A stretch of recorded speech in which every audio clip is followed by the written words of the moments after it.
ഈശോയിൽ ഏറ്റവും പ്രിയപ്പെട്ട അച്ഛന്മാരെയും സിസ്റ്റേഴ്സ്, സഹോദരി സഹോദരന്മാരെയും വാത്സല്യമുള്ള കുഞ്ഞുമക്കളെ, കൊടുപ്പന്ന ഇടവകയ്ക്കും നമ്മുടെ അതിരൂപത കുടുംബത്തിനും ദൈവവചന സഭയ്ക്കുമെല്ലാം വലിയ ആനന്ദത്തിൻ്റെ ഒരു ദിവസമാണ്. നമുക്ക് 2 വൈദികരെ ലഭിക്കുന്ന ദിവസമാണ്. പ്രത്യേകമായിട്ട് നമ്മുടെ ഡീക്കന്മാർ തോമസിനും വർഗീസിനും വേണ്ടി നമുക്ക് പ്രാർത്ഥിക്കാം. അവർ ദീർഘവർഷത്തെ പരിശീലനത്തിന് ശേഷം കർത്താവിൻ്റെ ഈ വിളി ശരിയായി വിവേചിച്ചറിഞ്ഞ് തങ്ങളുടെ ജീവിതം കർത്താവിന് വേണ്ടിയിട്ട് സമർപ്പിക്കുകയാണ്. അവരുടെ ജീവിതം ഏറെ ഫലപ്രദമാകുവാൻ, ഒത്തിരി ഫലം പുറപ്പെടുവിക്കുന്ന വൃക്ഷങ്ങളായി മാറുവാൻ നമുക്ക് പ്രത്യേകമായിട്ട് പ്രാർത്ഥിക്കാം. ഈ നമ്മുടെ പ്രിയപ്പെട്ട 2 സഹോദരന്മാർ, അവരുടെ കുടുംബാംഗങ്ങളെ പ്രത്യേകമായിട്ട് നമുക്ക് ഓർക്കാം. ഡീക്കൻ എബിൻ്റെ മാതാപിതാക്കൾ തങ്കച്ചനും ജോളിമയും, സഹോദരി ഏഞ്ചൽ, അതുപോലെ ഡീക്കൻ മിനോയുടെ മാതാപിതാക്കൾ കുഞ്ഞച്ചനും കുഞ്ഞുമോളും, സഹോദരൻ കുക്കുവും അവരുടെ കുടുംബങ്ങളും, അവരെല്ലാവരെയും നമുക്ക് പ്രത്യേകമായിട്ട് ഒത്തിരി സന്തോഷത്തോടു കൂടി ഓർക്കാം. കാരണം ഒരു ദൈവവിളി ഒരാൾ തിരിച്ചറിയാനായിട്ട് ഏറ്റവും അടുത്ത കാരണമാകുന്നത് കുടുംബമാണ്. പ്രത്യേകിച്ച് മാതാപിതാക്കളുടെ വിശ്വാസ ജീവിതവും അവരുടെ ജീവിതത്തിൻ്റെ കഷ്ടപ്പാടുകളും ബുദ്ധിമുട്ടുകളും ഇതെല്ലാം കർത്താവിൻ്റെ വിളി തിരിച്ചറിയാൻ നമ്മുടെ ഈ പ്രിയപ്പെട്ട മക്കളെ 2 പേരെയും സഹായിച്ചിട്ടുണ്ട്. അതുകൊണ്ട് അവരെ നമുക്ക് പ്രത്യേകമായിട്ട് ഓർക്കാം. അവരുടെ സഹോദരങ്ങളെയും കുടുംബങ്ങളെയും എല്ലാം ദൈവം സമൃദ്ധമായിട്ട് അനുഗ്രഹിക്കട്ടെ എന്ന് പ്രാർത്ഥിക്കാം. ഒത്തിരി മക്കളുള്ള വീട്ടിൽ നിന്നൊന്നുമല്ല ഇവർ 2 പേരും വരുന്നത്. 2 മക്കളുള്ള കുടുംബങ്ങളിൽ നിന്നാണ് വരുന്നത്. അപ്പോഴും അവർക്ക് കർത്താവിൻ്റെ ഈ വിളി സ്വീകരിക്കാൻ സാധിച്ചു എന്നുള്ളതിൽ നമുക്ക് ദൈവത്തിന് നന്ദി പറയാം. അവർ 2 പേരും SVD സഭയിലാണ് അംഗങ്ങളായിരിക്കുന്നത്. ദൈവവചന പ്രഘോഷണത്തിനായിട്ട് സമർപ്പിച്ചിരിക്കുന്ന വൈദികരുടെ ഒരു സൊസൈറ്റിയാണ് SVD. 1875 വിശുദ്ധ ആർണോൾഡ് ജാൻസൺ ആരംഭിച്ച ഈ കോൺഗ്രിഗേഷൻ 70-ലേറെ രാജ്യങ്ങളിലാണ് അവർ കർത്താവിൻ്റെ വചനം പ്രഘോഷിക്കുന്നത്. അനേകം വിശുദ്ധർ അവരുടെ കോൺഗ്രിഗേഷനിൽ നിന്നുണ്ട്. അവർ പ്രത്യേകമായിട്ടും കർത്താവിൻ്റെ വചനം ഇതുവരെ എത്താത്ത ഇടങ്ങളിലൊക്കെയാണ് വചന പ്രഘോഷണത്തിനായിട്ട് പോകുന്നത്. അതുകൊണ്ട് ആ കോൺഗ്രിഗേഷനെയും നമുക്ക് പ്രത്യേകമായിട്ട് ഓർക്കാം. ലോകമെങ്ങും പോയി സുവിശേഷം പ്രഘോഷിക്കുക എന്ന കർത്താവിൻ്റെ കൽപ്പന അത് ഏറ്റെടുത്ത് അത് കൃത്യമായിട്ട് ആ കൽപ്പന പാലിക്കുന്ന വൈദികരുടെയും സന്യസ്തരുടെയും എല്ലാം സമൂഹമാണ് അവർ. നമ്മുടെ ഈ പ്രിയപ്പെട്ട സഹോദരന്മാരെ ഈ വർഷങ്ങളിലെല്ലാം പരിശീലിപ്പിച്ചവരെയും നമുക്ക് നന്ദിയോടുകൂടി ഓർക്കാം. അവർ 2 പേരും പാറയിൽ മൈനർ സെമിനറിയിലാണ് ചേർന്നത്. SVD സഭയുടെ ഒരു പ്രധാനപ്പെട്ട പരിശീലന കേന്ദ്രമാണ് പാറയിലെ മൈനർ സെമിനറി. പലപ്പോഴും നോർത്ത് ഇന്ത്യയിലൊക്കെ ചെല്ലുമ്പോഴും അവിടുത്തെ ചില പിതാക്കന്മാരെയും വൈദികരെയും SVD അംഗങ്ങളായിട്ടുള്ളവരെയൊക്കെ പരിചയപ്പെടുമ്പോൾ അവരെല്ലാം ഈ പാറയിൽ സെമിനറിയുമായിട്ടുള്ള ബന്ധം പലപ്പോഴും പറഞ്ഞ് ഞാൻ കേട്ടിട്ടുണ്ട്. അവർ ഫിലോസഫി പഠിച്ചത് ഭോപ്പാലിലാണ്. തിയോളജി പൂന സെമിനറിയിൽ പഠിച്ചു. നൊവിഷ്യേറ്റ് വിവിധ സ്ഥലങ്ങളിൽ പൂർത്തിയാക്കി. അവരെ ഈ വർഷങ്ങളിലെല്ലാം ത്യാഗപൂർവ്വം പരിശീലിപ്പിച്ച വൈദികരെയും നമുക്ക് നന്ദിയോടുകൂടി ഓർക്കാം. ഒരു പുരോഹിതൻ്റെ ഏറ്റവും പ്രധാനപ്പെട്ട ദൗത്യം സുവിശേഷ പ്രഘോഷണമാണെന്ന് 2ാം വത്തിക്കാൻ കൗൺസിൽ നമ്മളെ പഠിപ്പിക്കുന്നുണ്ട്. അത് വായിക്കുമ്പോൾ ചെറിയൊരു സംശയം തോന്നും. കാരണം സുവിശേഷം ആർക്കും പ്രഘോഷിക്കാമല്ലോ. ഒരു വൈദികൻ ബലിയർപ്പിക്കാനുള്ളവനല്ലേ, ഉദാശകൾ സ്വീകരിക്കാനുള്ളവനല്ലേ എന്നൊരു ചോദ്യം പ്രത്യേകമായിട്ടുണ്ടാവാം. എന്നാൽ കൗൺസിൽ അത് കൃത്യമായിട്ട് പഠിപ്പിക്കുകയാണ്. ഓരോ വ്യക്തിയും സുവിശേഷം പറയാൻ വിളിക്കപ്പെട്ടിരിക്കുന്നു. എന്നാൽ പുരോഹിതൻ്റെ പ്രഥമമായ കർത്തവ്യം വചനപ്രഘോഷണമാണ്. കാരണം വചനം പ്രഘോഷിച്ചാലേ അത് മറ്റുള്ളവർ കേൾക്കുകയുള്ളൂ. അങ്ങനെ കേൾക്കുന്നവരിലാണ് പരിശുദ്ധാത്മാവ് പ്രവർത്തിക്കുന്നത്. പരിശുദ്ധാത്മാവ് പ്രവർത്തിക്കുമ്പോൾ അവരിൽ ഈ കർത്താവിൻ്റെ വചനത്തോടുള്ള താല്പര്യമുണ്ടാവുകയും അവർ മാമോദീസ സ്വീകരിക്കുകയും ചെയ്യും. മാമോദീസ സ്വീകരിച്ചവർക്കാണ് കൂദാശകൾ നമ്മൾ പരികർമ്മം ചെയ്യും. കൂദാശ പരികർമ്മം ചെയ്യാനെന്നും പറഞ്ഞുകൊണ്ട് നമ്മളിരുന്നാൽ ആരും വരികയില്ല. കാരണം സുവിശേഷം കേട്ടിട്ടില്ല. അതുകൊണ്ട് തന്നെ ഏറ്റവും പ്രഥമമായ ദൗത്യം സുവിശേഷ പ്രഘോഷണമാണ്. നമ്മൾ കത്തോലിക്ക സഭയുടെ വിശ്വാസ പരിശീലനത്തിൽ ഏറ്റവും വലിയൊരു കുറവ് എന്താണെന്ന് ചോദിച്ചാൽ, വചനം പ്രഘോഷിക്കുന്നത് ഓരോരുത്തരുടെയും കടമയാണെന്ന് പഠിപ്പിക്കാൻ നമ്മൾ മറന്നുപോയി എന്നുള്ളതാണ്. അതുകൊണ്ട് നമ്മുടെ ആൾക്കാരങ്ങനെ നിവൃത്തിയുണ്ടെങ്കിൽ ആരോടും സുവിശേഷമൊന്നും പറയുകയില്ല. ക്രിസ്ത്യാനിയാണോ എന്നൊന്ന് ആഞ്ഞു ചോദിച്ചാൽ ഏയ് എന്നൊക്കെ പറഞ്ഞ് ചിരിച്ച് ഒക്കെ അങ്ങ് പോകത്തേ ഉള്ളൂ. ഞാനൊരു ക്രിസ്ത്യാനിയാണെന്ന് ഉറപ്പിച്ച് പറയുന്നവരും നമ്മുടെ ഇടയിൽ കുറഞ്ഞു വരുന്നു. അഭിമാനപൂർവ്വം ഞാൻ സുവിശേഷം ജീവിക്കുന്നവനാണെന്നൊക്കെ പറയാനുള്ള ഒരു ധൈര്യവും നമുക്ക് കുറഞ്ഞു വരികയാണ്. നിങ്ങൾ ലോകമങ്ങ് പോയി സുവിശേഷം പറയുവനെന്നുള്ളത് നമുക്ക് ഇഷ്ടമുണ്ടെങ്കിൽ ചെയ്യാനായിട്ട് കർത്താവ് പറഞ്ഞു തന്ന ഒരു കാര്യമല്ല, മറിച്ച് അതൊരു കൽപ്പനയായിരുന്നു. അതൊരു കൽപ്പനയാണ്. പുതിയ നിയമത്തിൽ നമ്മുടെ കർത്താവ് നമുക്ക് അവിടുത്തെ സ്വർഗാരോപണത്തിന് മുമ്പായിട്ട് ഏറ്റവും അവസാനമായിട്ട് നൽകുന്ന കൽപ്പന നിങ്ങൾ ലോകമെങ്ങും പോയി സുവിശേഷം പറയുവിൻ എന്നുള്ളതാണ്. നിങ്ങൾ ആരോടെങ്കിലും സുവിശേഷം പറഞ്ഞിട്ടുണ്ടോ? നമ്മൾ ചിന്തിക്കേണ്ടത്. ഞാൻ ഈ ചെറുപ്പക്കാർ പിള്ളേരോടൊക്കെ ചോദിക്കും, അവരെല്ലാം വാട്സപ്പും ഇൻസ്റ്റായും എല്ലാം ഉപയോഗിക്കുന്നവരാണ്. അബദ്ധത്തിലെങ്കിലും ഒരു ദൈവവചനം ഇൻസ്റ്റായിൽ എങ്ങാനും എഴുതി വിട്ടിട്ടുണ്ടോ? ഹേയ്, ഞങ്ങൾ ആ ടൈപ്പല്ല പിതാവേ എന്നാണ് അവർ പറയുന്നത്. അതൊക്കെ നാണക്കേടാണ്. നമുക്ക് വചനം എഴുതി നമ്മുടെ ഫേസ്ബുക്ക് പേജിൽ ഇടുക എന്നൊക്കെ പറഞ്ഞാൽ നാണക്കേടാണ്. പക്ഷേ ഇന്നത്തെ കാലത്തെ ഏറ്റവും ശക്തമായ വചനപ്രഘോഷണമാണ്. കല്ലേറൊന്നും കൊള്ളാതെ സുവിശേഷം പറയാൻ പറ്റിയ അവസരമാണ് കർത്താവ് തുറന്നു തന്നിരിക്കുന്നത്. ഡിജിറ്റൽ ലോകത്ത് സുവിശേഷം പറയാൻ പറ്റും. അപ്പം നമ്മുടെ ഇടയിൽ നിന്നും ആൾക്കാരെ കർത്താവ് വിളിക്കുന്നുമുണ്ട്.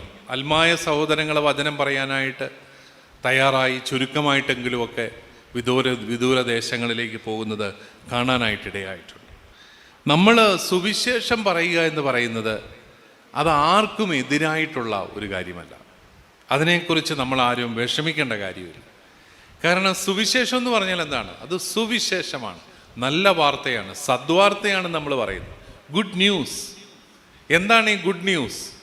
നിങ്ങളെ രക്ഷിക്കാൻ നിങ്ങളുടെ ദൈവം മനുഷ്യനായി അവതരിച്ച് നിങ്ങൾക്ക് വേണ്ടി നിങ്ങളോടുള്ള അഗാധമായ സ്നേഹത്തെ പ്രതി അവിടുന്ന് ആത്മദാനം നൽകി. ഇനി നിങ്ങൾക്ക് രക്ഷിക്കപ്പെടണോ? അവനുമായി ഐക്യപ്പെട്ടാൽ മാത്രം മതി. ഇത്രയേ ഉള്ളൂ ഗുഡ് ന്യൂസ്. നിങ്ങളിനി പാപത്തിൻ്റെ കുറ്റബോധമായിട്ട് ജീവിക്കേണ്ട കാര്യമില്ല.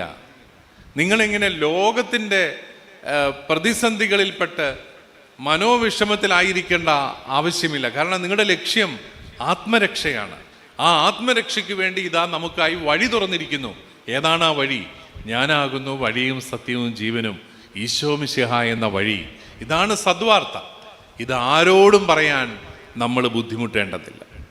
നമുക്കറിയാം, നമ്മുടെ ഇന്നത്തെ ഭാരതത്തിൻ്റെ സവിശേഷമായ സാഹചര്യത്തിൽ സുവിശേഷ പ്രഘോഷണത്തിന് വല്ലാത്ത എതിർപ്പുകൾ പലയിടങ്ങളിലും ഉയർത്തുന്നുണ്ട്. നമ്മൾ 2000 വർഷമായിട്ട് ഇന്ത്യയിലുണ്ട്. 2000 വർഷമായിട്ട് നമ്മൾ സുവിശേഷം ജീവിക്കുന്ന ഒരു സമൂഹം ഉണ്ടായിട്ടും ഇപ്പോഴും ഇന്ത്യയിൽ 2.3% ക്രിസ്ത്യാനികളേ ഉള്ളൂ. അതിൻ്റെ കാരണം എന്താണ്? നമ്മൾ ആരെയും ക്രിസ്ത്യാനിയാകാൻ നിർബന്ധിച്ചിട്ടില്ല എന്നുള്ളത് തന്നെയാണ്. നമ്മൾ വചനം പറഞ്ഞു, നമ്മളെ കൊണ്ട് പറ്റുന്ന കാര്യങ്ങളൊക്കെ നമ്മൾ ചെയ്തു. സ്നേഹത്തിൻ്റെ പ്രവർത്തനങ്ങൾ ചെയ്യാനാണ് കർത്താവ് നമ്മളോട് പറഞ്ഞത്. നമ്മളത് ചെയ്തു. മറ്റാരേക്കാളും മുമ്പ് നമ്മൾ ഈ മേഖലകളിൽ പ്രവർത്തിച്ചു തുടങ്ങി. വിദ്യാഭ്യാസം നൽകി, ആതുര ശുശ്രൂഷ നൽകി, ഉപേക്ഷിക്കപ്പെടുന്നവർക്ക് കിടന്നുറങ്ങാൻ നമ്മൾ ഭവനങ്ങൾ പണിതു. അതുപോലെ സമൂഹത്തിന് പരിചരിക്കാൻ ബുദ്ധിമുട്ടുള്ളവരെ എല്ലാം നമ്മുടെ കോൺഗ്രിഗേഷൻ, സന്യാസ സമൂഹങ്ങൾ ഏറ്റെടുത്ത് അവരെയൊക്കെ വളർത്തി. ഇതെല്ലാം സ്നേഹത്തിൻ്റെ വലിയൊരു സുവിശേഷ പ്രഘോഷണമാണ്.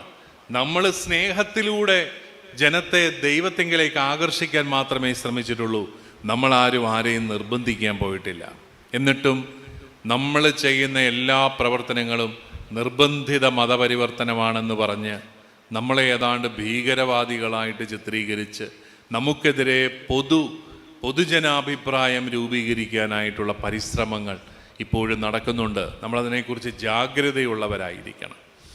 അപ്പം നമുക്ക് ഈ സ്നേഹത്തിൻ്റെ പ്രവർത്തനങ്ങളൊക്കെ ചെയ്യാൻ വേണ്ടിയിട്ടാണ് നമുക്ക് വിദേശ ഫണ്ടുകളും ഒക്കെ ലഭിച്ചിട്ടുള്ളത്. ഓർഫനേജുകൾ പണിയാനും ആശുപത്രികൾ പണിയാനും അതുപോലെ സുവിശേഷ പ്രഘോഷണത്തിനുള്ള സൗകര്യങ്ങൾ നിർമ്മിക്കാനും ഒക്കെ വേണ്ടിയിട്ടാണ്. അപ്പോൾ നമ്മളെ ആ മേഖലകളിലെല്ലാം നമ്മളെ ഞെരുക്കുന്ന നിയമനിർമ്മാണങ്ങൾ വരുന്നു. അതുപോലെ ഓരോ സംസ്ഥാനവും ഈ നിർബന്ധിത മതപരിവർത്തന നിയമം പാസ്സാക്കിക്കൊണ്ട് നമ്മുടെ കന്യാസ്ത്രീകൾക്ക് ഉടുപ്പിട്ട് വഴി കൂടെ നടക്കാൻ പറ്റാത്ത അവസ്ഥ വരുന്നു. ഒരു കന്യാസ്ത്രീ വഴി കൂടെ നടന്ന് കൂടെ ഒരു പെങ്കൊച്ചുണ്ടെങ്കിൽ ഉടനെ അറസ്റ്റ് ചെയ്യുകയാണ്. നിർബന്ധിത മതപരിവർത്തനം. നമ്മൾ അവരെ സ്കൂളിൽ കൊണ്ട് പഠിപ്പിച്ചു കഴിഞ്ഞാൽ നിർബന്ധിത മതപരിവർത്തനം. അവർക്ക് നമ്മളെന്തെങ്കിലും സഹായം ചെയ്ത് കൊടുത്തു കഴിഞ്ഞാൽ നിർബന്ധിത മതപരിവർത്തനം. എന്നാൽ ഞങ്ങൾ സഹായം നിർത്താൻ ഗവൺമെൻറ് നിങ്ങൾ സഹായിക്കുക, അതോട്ട് അവർ ചെയ്യത്തില്ല. താനും ഞങ്ങൾ സഹായിക്കത്തുമില്ല, നിങ്ങൾ സഹായിക്കാൻ ഞങ്ങൾ സമ്മതിക്കത്തുമില്ല. ഒരു വല്ലാത്ത സാമൂഹിക അന്തരീക്ഷം നമ്മുടെ രാജ്യത്ത് സൃഷ്ടിക്കപ്പെടുകയാണ്. നമുക്കിതിനെക്കുറിച്ചൊക്കെ ജാഗ്രതയുണ്ടാവണം എന്നുള്ളതാണ് ഏറ്റവും പ്രധാനം. പക്ഷേ ഇവിടെയൊക്കെ ധൈര്യപൂർവ്വം കർത്താവിൻ്റെ വചനം പ്രഘോഷിക്കാൻ സാധിക്കുക എന്നുള്ളതാണ് പ്രധാനം. നിങ്ങൾ ഓർക്കണം, സുവിശേഷം പ്രഘോഷിക്കപ്പെട്ട ഇടങ്ങളിൽ എന്ത് സംഭവിച്ചു? അവിടെ എല്ലാവരും ക്രിസ്ത്യാനികളായോ? ഇല്ല എന്നാണ് നമ്മൾ മനസ്സിലാക്കുന്നത്. ഇപ്പോൾ പല രാഷ്ട്രീയ പാർട്ടികളുടെ ഉന്നതരായ നേതാക്കളൊക്കെ പഠിച്ചത് നമ്മുടെ കോൺവെൻറ്റ് സ്കൂളുകളിലാണ്. അവരാരെങ്കിലും മതം മാറിയോ? ഇല്ല. അപ്പോൾ എല്ലാവരും മതം മാറുക എന്നുള്ളതല്ല, മറിച്ച് അവിടെയൊക്കെ സംസ്കാരം കുറച്ചും കൂടെ മാനവികമായിട്ട് മാറി. കുറച്ചും കൂടെ പരസ്പരം സഹായിക്കുന്ന സാഹചര്യങ്ങൾ വന്നു. മനുഷ്യനെ മനുഷ്യനായിട്ട് കാണുന്ന സാഹചര്യങ്ങൾ വന്നു. ഇവിടെ അടിമത്തം പല മേഖലകളിൽ, തൊഴിലിൻ്റെതായ അടിമത്തവും ഒക്കെ ഉണ്ടായിരുന്ന ഇടങ്ങളിൽ, ഗ്രാമങ്ങളിൽ സുവിശേഷം ചെന്നപ്പോൾ അവിടെ എല്ലാവർക്കും മൂല്യമുണ്ടായി, എല്ലാവർക്കും വിലയുണ്ടായി, മനുഷ്യരെന്നുള്ള നിലയിൽ വിലയുണ്ടായി. നിങ്ങൾക്കറിയാം, ഈ കൊച്ചു കേരളത്തിൽ പോലും അടിമ വ്യാപാരമുണ്ടായിരുന്നു 100 വർഷങ്ങൾക്ക് മുമ്പ്. നമ്മുടെ മനുഷ്യരെ അടിമകളാക്കി വിൽക്കുന്ന ഇടപാടുകൾ ഉണ്ടായിരുന്നു. അതൊക്കെ നിർത്തലാക്കിയത് ക്രൈസ്തവ മിഷണറിമാരുടെ പ്രേരണയിലാണ് എന്നുകൂടി നമ്മൾ തിരിച്ചറിയണം. അപ്പോൾ സുവിശേഷം ചെല്ലുന്നിടത്തെല്ലാം സംഭവിക്കുന്നത് മനുഷ്യന് വിദ്യാഭ്യാസം കിട്ടുന്നു, മെച്ചപ്പെട്ട ആരോഗ്യ പരിരക്ഷ കിട്ടുന്നു. ആരും വഴി കിടന്ന് മരിക്കാതെ അവർ നമ്മുടെ സഹോദരിമാരുടെയോ സഹോദരങ്ങളുടെയോ പരിചരണത്തിൽ അവർ മനുഷ്യനെ പോലെ മരിക്കാനായിട്ടിട ഉള്ള സൗകര്യങ്ങൾ അവർക്ക് ലഭിക്കുന്നു. ജീവിക്കാനുള്ള സാഹചര്യങ്ങൾ ഉണ്ടാവുന്നു. അതുപോലെ ചൂഷണം ചെയ്യുന്നവരുടെ നേരെ നിന്ന് ചൂഷണം ചെയ്യാൻ പറ്റില്ല എന്ന് പറയാൻ കെൽപ്പുള്ളവരായിട്ട്, വിദ്യാഭ്യാസമുള്ളവരായിട്ട് അവർ മാറുന്നു. ഇതാണ് സുവിശേഷവൽക്കരണത്തിൻ്റെ പ്രാധാന്യം. അതുകൊണ്ട് നമുക്ക് പങ്കുവയ്ക്കാൻ ഒരു സത്യം ഉണ്ടെങ്കിൽ അത് ധൈര്യപൂർവ്വം ആ സത്യം എവിടെയും വിളിച്ചു പറയാനായിട്ട് സാധിക്കണം എന്നുള്ളതാണ് ഏറ്റവും പ്രധാനപ്പെട്ട ഒരു കാര്യം. ആകയാൽ പ്രിയപ്പെട്ട സഹോദരങ്ങളെ, നമ്മുടെ ഈ പ്രിയപ്പെട്ട 2 വൈദികരും അവർ വൈദികരായി കഴിയുമ്പോൾ അവർ രണ്ടുപേരും ഈ ദൈവവചന സഭയുടെ ഭാഗമായി നിന്നുകൊണ്ട് സുവിശേഷ പ്രഘോഷണത്തിന് ജീവിതം സമർപ്പിക്കുകയാണ്. എല്ലാ വൈദികരും അങ്ങനെ സമർപ്പിക്കേണ്ടതാണ്. എങ്കിലും അവർ പ്രത്യേകിച്ചും സുവിശേഷവൽക്കരണം അവരുടെ കാര്യസ്ഥമായിട്ട് സ്വീകരിച്ചവരാണ്. അവർക്ക് വേണ്ടിയിട്ട് നമുക്ക് പ്രാർത്ഥിക്കാം.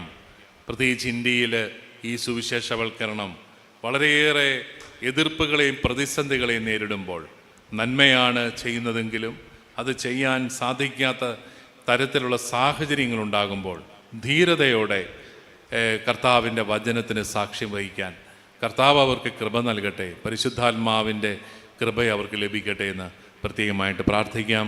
ഒരിക്കൽ കൂടി എല്ലാവർക്കും ആശംസകൾ നേരുന്നു.